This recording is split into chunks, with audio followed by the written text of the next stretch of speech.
اعوذ باللہ من الشیطان الرجیم بسم اللہ الرحمن الرحیم لن تنالوا البر حتى تنفقوا مما تحبون وما تنفقوا من شيء فإن الله به علیم۔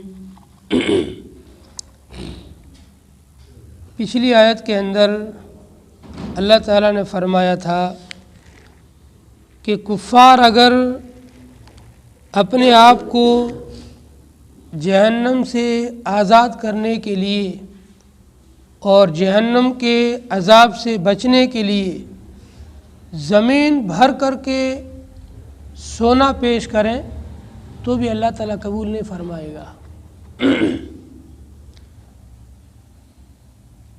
ان الذین کفروا وماتوا وهم کفار، جن لوگوں نے کفر کیا اور کفر کی حالت میں مر گئے، فلن یقبل من احدہم ملء الارض ذہبا، ان کی طرف سے اللہ تعالیٰ زمین بھر سونا قبول نہیں کرے گا، ولا یفتدی بھی، اگرچہ وہ اپنے بدلے میں سونا دینا چاہے کہ ہم کو جہنم کی عذاب سے بچا لے اور ہماری طرف سے یہ سونا لے لو، اللہ تعالیٰ قبول نہیں کرے گا۔ آج کی اس آیت کریمہ پارہ نمبر 4 کی شروعات ہے، سورہ آل عمران اور آیت نمبر 92۔ اس آیت کے اندر اللہ تبارک و تعالی ایمان والوں کو حکم دیتے ہیں کہ تم اللہ کی راہ میں خرچ کرو، اللہ کی راہ میں خرچ کیا ہوا تمہیں آخرت کے اندر کام آئے گا۔ اور اللہ تبارک و تعالیٰ کو خرچ کرنا بڑا پسند ہے۔ بخل، کنجوسی اللہ کو بہت ناپسندیدہ چیز ہے۔ بخیل ارچ زاہد بحر و بر، بہشتی نباشت بحکم خبر۔ بخیل آدمی سمندروں پر مسلح بچھا کر نماز پڑھے، جنگلوں میں جا کر لمبی لمبی عبادتیں کرے، لیکن حدیث کے حکم کے مطابق بخل ایک ایسی صفت ہے جو انسان کو جہنم میں لے جا کر ہی چھوڑے گی۔ اور ایک حدیث میں آتا ہے سخاوت یہ ایک جنت کا درخت ہے اور اس کی شاخیں دنیا میں پھیلی ہوئی ہے۔ جس نے سخاوت کو پکڑ لیا ہے، جو سخی بن گیا ہے، اس نے گویا اس سخاوت والے درخت کی ایک ٹہنی کو پکڑ لیا ہے اور یہ ٹہنی اس کو ایک دن جنت میں پہنچا دے گی۔ اور بخل، بخیلی، یہ جہنم کا درخت ہے اور اس کی شاخیں اللہ نے دنیا میں پھیلا دی ہے۔ جو بخیلی کو پکڑ لے گا، بخیلی سے چمٹ جائے گا، تو یہ بخیلی اس کو ایک دن جہنم میں ڈلوا دے گی، جہنم میں گروا دے گی۔ اس لیے ایمان والے کے اندر خرچ کرنے کی ایک جذبہ ہونا چاہیے، اللہ کی راہ میں خرچ کرنے کا۔ لن تنالوا البر، یہ جو بر کا لفظ آیا ہے اس کو سمجھیں تو آیت کا مطلب اچھی طرح سمجھ میں آئے گا۔ بر کے معنی ہوتے ہیں نیکی، اور بر کے معنی ہوتے ہیں کسی کا پورا پورا حق ادا کر دینا، احسان، حسن سلوک، یہ سب بر کے معنی ہے۔ اللہ نے فرمایا لیس البر ان تولوا وجوہکم قبل المشرق والمغرب، نیکی صرف یہی نہیں کہ تم مشرق کا رخ کرو یا مغرب کا رخ کرو، ولکن البر من آمن باللہ والیوم الآخر، نیکی تو یہ ہے کہ تم اللہ پر ایمان لے آؤ، آخرت کے دن پر ایمان لاؤ، اللہ کی بات مانو، اللہ کا حکم مانو، یہ نیکی ہے۔ مشرق و مغرب کی طرف رخ کرنے میں کوئی بڑا کمال نہیں ہے، کمال یہ ہے کہ جو اللہ کا حکم آ رہا ہے اللہ کا حکم مانو، اللہ کے حکم کی پیروی کرو۔ تو بر کے با کے زیر کے ساتھ، با را زیر بر، اس بر کے معنی ہوتا ہے کسی کا پورا پورا حق ادا کر دینا، اللہ کا بھی پورا حق ادا کرنا اور بندوں کے بھی پورے حق ادا کرنا، اسے بر کہا جاتا ہے۔ اور با کے زبر کے ساتھ بر، بر کے معنی حقوق ادا کرنے والا، اچھائی کرنے والا، احسان کرنے والا، بھلائی کرنے والا۔ اللہ نے قرآن میں فرمایا ہے ان الابرار لفی نعیم، تو برن با کے زبر کے ساتھ اس کی جمع آتی ہے ابرار۔ اللہ فرماتے ہیں ابرار لوگ جنت کی نعمتوں کے اندر ہوں گے آخرت کے اندر۔ اور دوسری جگہ اللہ فرماتے ہیں ان الابرار یشربون من کاس کان مزاجها کافورا۔ اللہ تعالیٰ ابرار لوگوں کو ایسی شراب پلائے گا جس شراب کے اندر کافور کی ملاوٹ ہوگی، یعنی خوشبودار بھی ہوگی، وہ ذائقے دار کے ساتھ میں اس کی خوشبو بھی بہت شاندار ہوگی۔ ایسی ان کو اللہ تعالیٰ آخرت کے اندر جنت کے اندر شرابیں پلائے گا، پینے کی چیزیں دے گا۔ تو برن اس کی جمع ابرار، اور بارن اس کی جمع بھی ابرار، نیکی کرنے والا، اچھائی کرنے والا، حسن سلوک کرنے والا۔ اللہ فرماتے ہیں تم ہرگز نیکی کو اس وقت تک نہیں پہنچ سکتے ہو جب تک کہ اپنی پسندیدہ چیز کو اللہ کی راہ میں نہ خرچ کرو۔ اب تمہیں جو بھی چیز پسند ہو، صرف پیسے ہی نہیں، تمہاری زندگی میں جو سب سے پسندیدہ چیز ہے اس کا کچھ حصہ اللہ کی راہ میں دو۔ تمہیں کوئی کھیت پسند ہے، تمہیں کوئی درخت پسند ہے، تمہیں کوئی پھل پسند ہے، تمہیں کوئی کپڑا پسند ہے، تمہیں کوئی دکان پسند ہے، جو تمہاری پسندیدہ اور محبوب چیز ہے اس میں سے کچھ حصہ نکال کر کے جب اللہ کی راہ میں خرچ کرو گے، اس نیکی کا جو بدلہ ملے گا بہت زیادہ ملے گا۔ اور اللہ کی راہ میں جو بھی خرچ کرو گے اس کا بدلہ تو ملنا ہی ہے، ثواب تو ملنا ہی ہے۔ غیر پسندیدہ چیز کو خرچ کرو گے وہ بھی ضائع تو نہیں جائے گی، اس کا بھی بدلہ اور ثواب تو ملے گا، لیکن تھوڑا کم ملے گا۔ نیکی کے کمال کو پہنچنے کے لیے، پورے ثواب کو حاصل کرنے کے لیے پسندیدہ چیز اللہ کی راہ میں خرچ کرنی پڑے گی۔ جب یہ آیت نازل ہوئی تو ایک صحابی ہے انصار مدینہ میں سے، مدینہ کے انصاریوں میں سے، حضرت ابو طلحہ رضی اللہ تعالیٰ عنہ، بہت مالدار تھے، اور مسجد نبوی کے بالکل سامنے متصل میں مسجد نبوی کے سامنے ان کا ایک باغ تھا، بہت خوبصورت باغ، بہت ہی زیادہ زرخیز، بہت ہی زیادہ پھل لانے والا، بہت قیمتی باغ۔ اور اس باغ کے اندر ایک کونے میں ایک کنواں تھا جس کنویں کا نام تھا بیر ہا۔ عربی کے اندر بیر کنویں کو بولتے ہیں، کنویں کی عربی ہوتی ہے بیرن، ہا اس کنویں کا نام تھا، بیر ہا، ہا والا کنواں۔ نبی علیہ الصلوۃ والسلام کو اس کنویں کا پانی بہت پسند تھا، آپ کبھی کبھی اس باغ میں جاتے، اس کنویں کا پانی منگوا کر پیتے اور باغ میں بیٹھے رہتے کنویں کے پاس میں۔ جب یہ آیت نازل ہوئی کہ اللہ تعالیٰ فرماتے ہیں کہ تمہیں نیکی کا پورا بدلہ اور ثواب اس وقت ملے گا، تم نیکی کے کمال کو اس وقت پہنچو گے جب اپنی پسندیدہ چیز کو اللہ کی راہ میں خرچ کرو، تو حضرت ابو طلحہ نبی علیہ الصلوۃ والسلام کی خدمت میں حاضر ہوئے اور درخواست کی، یا رسول اللہ نے تو قرآن میں آیت اتاری ہے کہ تم نیکی کے کمال کو اس وقت پہنچو گے جو اپنی پسندیدہ چیز اللہ کی راہ میں خرچ کرو۔ مجھے اپنے مال جائیداد میں سب سے پسندیدہ چیز میرا یہ باغ ہے، یہ باغ مجھے بہت محبوب ہے، اور یہ بہت ہی زیادہ باغ جو ہے آمدنی کا ذریعہ ہے، پھل اس میں بہت آتے ہیں، بہت زیادہ کمائی ہے، یہ مجھے بہت پسند ہے۔ تو یہ باغ آپ گواہ رہو اور آپ اس باغ کو اپنے ہاتھوں سے لوگوں میں تقسیم کر دو اللہ کی راہ میں اس کو اللہ کی راہ میں دینا چاہتا ہوں۔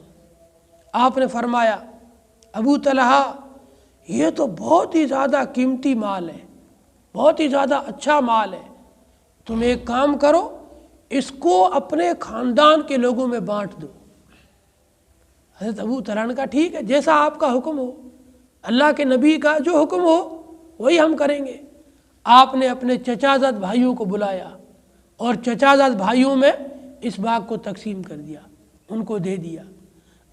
آج جس جگہ پر حضرت ابو طلحہ کا یہ باغ تھا، یہ مسجد نبوی میں ایک دروازہ ہے، باب مجیدی۔ باب مجیدی کے سامنے ایک بہت شاندار عمارت بنی ہوئی ہے اصطفیٰ منزل کے نام سے۔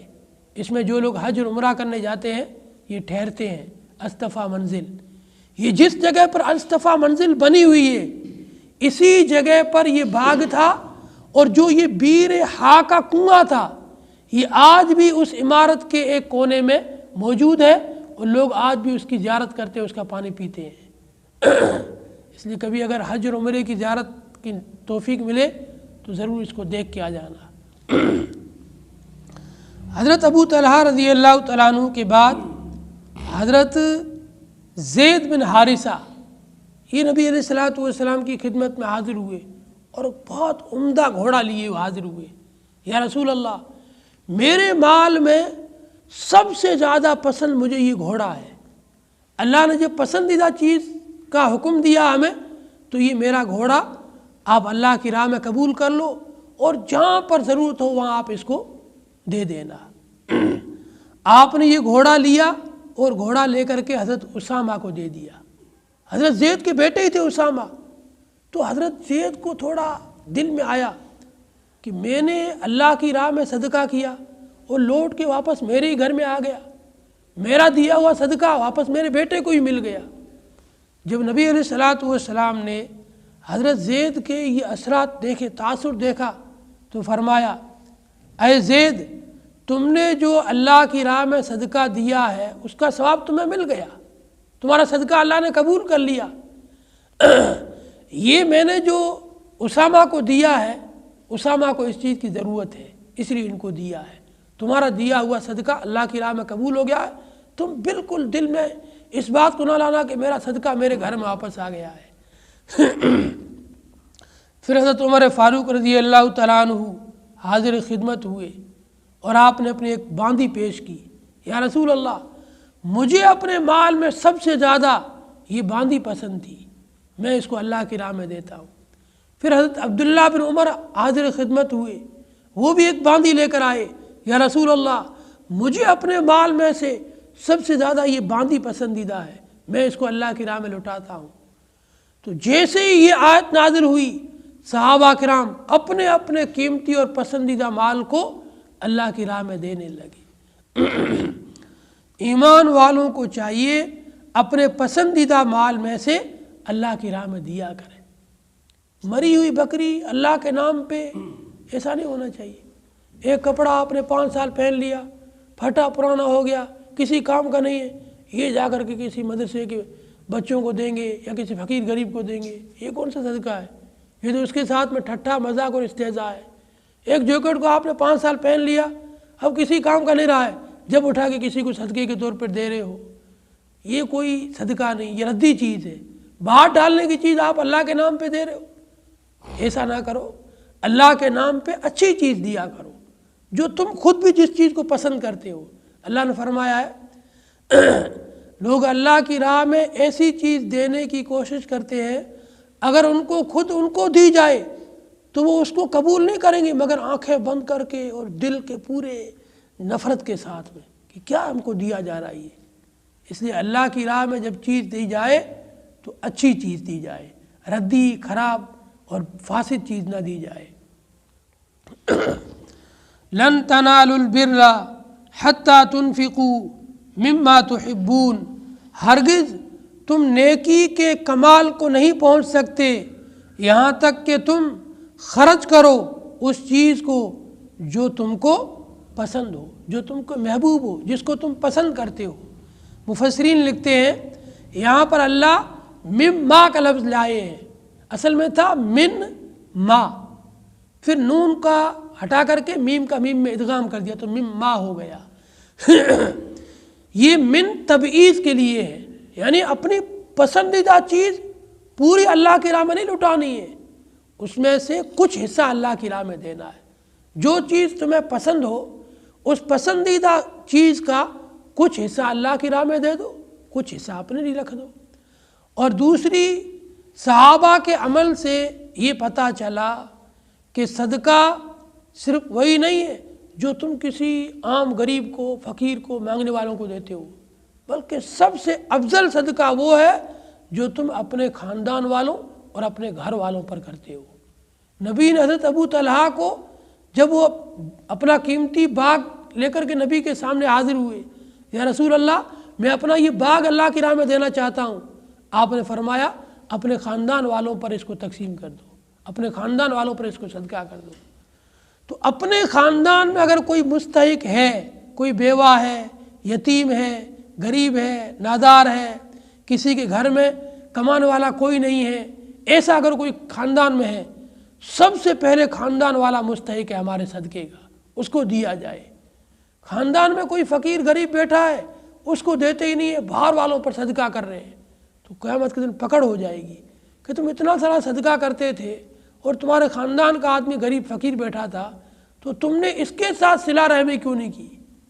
اور آپ کی حدیث ہے خاندان والوں پر، قریبی رشتہ داروں پر صدقہ دوہرا اجر ہے، ایک اجر صدقے کا اور دوسرا اجر صلہ رحمی کا۔ لن تنالوا البر حتی تنفقوا مما تحبون، ہرگز تم نیکی کے کمال کو نہیں پہنچ سکتے یہاں تک کہ تم اس چیز کو خرچ کرو جو تمہیں پسند ہو۔ وما تنفقوا من شیء، اور جو کچھ بھی تم خرچ کرو گے، اگر پسندیدہ کے علاوہ بھی کوئی چیز تم خرچ کرو گے تو وہ بھی اللہ تعالیٰ مردود رد نہیں کرے گا، قبول اس کو بھی کر لے گا، لیکن نیکی کا جو کمال ہے، کمال درجہ یہ ہے کہ اپنی پسندیدہ چیز کو اللہ کی راہ میں خرچ کرو۔ فإن اللہ بہ علیم، تو بے شک اللہ تعالیٰ جاننے والے ہیں۔ اب تذکرہ چل رہا تھا اہل کتاب کا، یہود و نصارہ کا، بیچ میں اللہ تعالیٰ یہ پسندیدہ چیز کو خرچ کرنے کا ذکر لے کے آئے ہیں۔ مفسرین نے ایک نقطہ بیان کیا ہے۔ مفسر قرآن حضرت مولانا محمد ادریس صاحب کاندھیلوی رحمۃ اللہ علیہ، جنہوں نے تفسیر کی کتاب لکھی ہے معارف القرآن مولانا ادریس صاحب والی، وہ فرماتے ہیں کہ یہود اور نصارہ جو اہل کتاب تھے، ان کو اپنی حکومت سے بہت زیادہ پسند تھی، ان کو اپنی حکومت بہت زیادہ پسند تھی، بس ہماری ہی حکومت رہے، ہماری ہی سرداری رہے، ہمارے علاوہ کسی دوسرے کی حکومت اور سرداری نہیں ہونی چاہیے، ہم کسی کی پیروی نہ کریں، پوری دنیا ہماری ہی پیروی کرے۔ اس لیے اللہ نے ان سے کہا کہ تم لوگ اپنی پسندیدہ چیز کو خرچ کرو، پسندیدہ چیز اللہ کی راہ میں دو، تمہیں جو سرداری اور حکومت پسند ہے اس کو دوسرے کو دے دو، مان لو دوسرے کو، اس کے ماتحت بن جاؤ تو تمہاری نیکی قبول ہو جائے گی۔ لیکن یہ بڑے ضدی اور ہٹ درم تھے، مانتے ہی نہیں تھے۔ ہمارے خاندان اور پریوار کے علاوہ کسی دوسرے خاندان سے کتنا ہی بڑا عالم اور نبی پیدا ہو جائے ہم اس کو نہیں مانیں گے، ہم تو بس اپنے ہی خاندان کے لوگوں کو مانیں گے۔ یہ ضد اور ہٹ درمی ایسی خطرناک چیز ہے، دنیا میں ضد کا کوئی علاج نہیں ہے۔ اگر کوئی آدمی ضد پہ اڑ گیا، آپ اس کو قرآن کی آیات بتلاؤ، نبی کی حدیث بتلاؤ، وہ کوئی نہ کوئی تعویل اور گلی نکال کر کے اور تعویل کر کے نکل جائے گا، بات نہیں مانے گا ہی نہیں۔ اس لیے ضد سے ہمیشہ پناہ مانگنی چاہیے، اور نبی علیہ الصلوۃ والسلام بھی ضد سے، سخت دلی سے، قساوت قلبی سے پناہ مانگتے تھے کہ سخت دلی، الٹا دل، ضد اور ہٹ درمی یہ بہت بری چیز ہے۔ یہود و نصارہ کو جو برباد کیا، ان کو جو گمراہی پر جمایا، ان کو سیدھی راہ کی طرف جو آنے نہیں دیا، وہ ان کی ضد تھی، ہٹ درمی تھی۔ ہم لوگ کیسے اس کو قبول کر لیں گے؟ ہم نبیوں کی اولاد ہیں، ہمارے آپ بیچ میں سے ہزاروں نبی پیدا ہوئی ہے، تو ہم نبیوں کی اولاد اپنے طریقے کو چھوڑ کر کے اس محمد کے طریقے کو مان لیں، یہ ہمارے لیے مناسب نہیں ہے، ہم نہیں مانیں گے۔ یہ ضد انہیں لے کر کے ڈوب گئی اور ان کو برباد کر دیا۔ اس لیے ایمان والوں کو چاہیے کہ ضد سے، ہٹ درمی سے توبہ کرتے رہیں، جو حق راستہ ہو، صحیح راستہ ہو، اس کو پسند کر کے اس پر زندگی گزارتے رہیں۔ اللہ تعالیٰ سے دعا ہے اللہ تعالیٰ ہم تمام کو قرآن پاک کی صحیح سمجھ اور عمل کی توفیق عطا فرمائے۔ اللہم صلی علی محمد عبدک و رسولک، صلی علی المؤمنین والمؤمنات والمسلمین والمسلمات، ربنا آتنا فی الدنیا حسنہ وفی الآخرۃ حسنۃ وقنا عذاب النار۔ یا اللہ ہم سب کو نرم دل نصیب فرما، یا اللہ ہم سب کو دل کی نرمی نصیب فرما، قساوت قلبی سے ہماری حفاظت فرما، سخت دلی سے ہماری حفاظت فرما، ضد اور ہٹ درمی سے ہماری حفاظت فرما، حق کو قبول کرنے کے لیے ہمارے دلوں کو توفیق عطا فرما۔ یا اللہ ہمارے دل کو حق کو قبول کرنے والا بنا دے، سچائی کو قبول کرنے والا بنا دے، ایمان سے منور فرما، قرآن کے نور سے منور فرما، قرآن کی حکمتوں سے منور فرما، قرآن کی تعلیمات سے منور فرما، ہمارے دل و دماغ کو قرآن سے معطر فرما، قرآن سے منور فرما، قرآن تعلیمات کو ہماری زندگی کا سب سے عظیم سرمایہ بنا دے، قرآن کو ہمارے لیے سب سے بڑا رفیق بنا دے، سب سے بڑا دوست اور ساتھی بنا دے۔ ہم قرآن کے ساتھ ہی جیے، قرآن کے ساتھ ہی مرے، قرآن کے ساتھ ہی زندگی بسر کریں، قرآن کے ساتھ ہی میدان محشر میں اٹھیں، قرآن کے ساتھ ہی حساب و کتاب دیں، اور قرآن تعلیمات پر عمل کرتے ہوئے ہم زندگی سے رخصت ہو جائیں۔ یا اللہ قرآن کو ہمارا ہادی بنا، قرآن کو ہمارا رہبر بنا، قرآن تعلیمات اور قرآن احکامات کے مطابق ہمیں اپنی زندگی کو گزارنے کی توفیق عطا فرما۔ یا ربی صلی وسلم دائما ابدا علی حبیبک خیر الخلق کلہم برحمتک یا ارحم الراحمین۔